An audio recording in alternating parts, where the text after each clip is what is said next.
Isang araw, si Paul ay nagdarasal nang biglang lumitaw sa kanya ang isang ipo-ipo ng liwanag.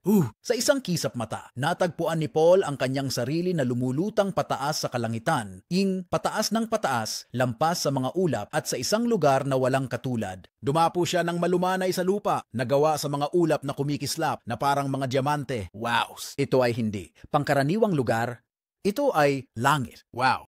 Tumingin si Paul sa paligid na may pagkamangha. Ang unang napansin niya ay ang musika. Parang lahat ng magagandang tunog na narinig niya ay sabay-sabay na tinutugtog ng mga anghel. May mga pakpak sila na kumikinang at ang kanilang musika ay nagpapasayaw sa hangin, wanda mga kulay. Pagkatapos, may nakita si Paul na kamangha-mangha, mga hayop na hindi pa niya nakikita noon.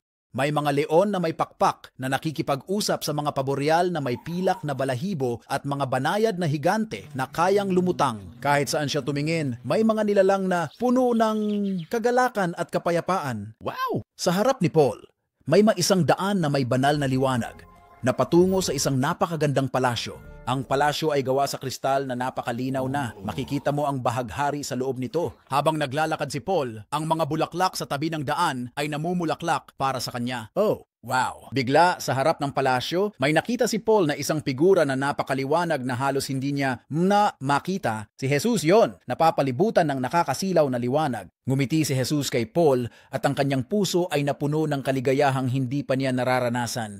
Hindi nagsalita si Jesus gamit ang mga salita, ngunit naintindihan ni Paul ang lahat ng nais niyang iparating. Parang ang pag-ibig mismo ang nagsasalita. Sinasabi sa kanya ang mga lihim tungkol sa kagalakan at kapayapaan. Wow! Ipinakita ni Jesus kay Paul ang isang ilog na kumikislap sa buhay. Ang tubig ay hindi lamang asul. Ito ay buhay na may lahat ng kulay na maiisip ni Paul. Sa tabi ng ilog, may isang puno na may 12 uri ng prutas, isa para sa bawat buwan, at ang mga dahon nito ay makakapagpagaling ng kahit ano. Gusto ni Paul na manatili magpakailanman, ngunit natapos na ang kanyang pagbisita. Ang ipo-ipo ng liwanag ay dahan-dahang nagdala sa kanya pabalik sa lupa. Bumalik siya sa lugar kung saan siya nagsimula, puno ng hindi maipaliwanag na kagalakan at kapayapaan. Alam niyang nabigyan siya ng sulyap sa langit upang ibahagi ang pag-asa sa lahat, upang sabihin sa kanila ang tungkol sa kamangha-manghang pag-ibig at kahanga-hangang lugar na naghihintay sa mga naniniwala. Halos hindi makahanap ng mga salita si Paul upang ilarawan ang kanyang nakita at naramdaman, ngunit sinubukan niyang mabuti. Ikinukuwento sa lahat ang tungkol sa musika, mga hayop, ang ilog ng buhay, at higit sa lahat, ang walang hanggang pag-ibig ni Hesukristo. At kahit na mahirap para sa mga tao na maunawaan ang lahat, nakita nila ang katotohanan sa mga mata ni Paul at ang pag-ibig sa kanyang puso. Alam nila na may nakita siyang pambihira, isang sulyap ng langit, at ito'y nagbigay sa kanila ng pag-asa at kasiyahan.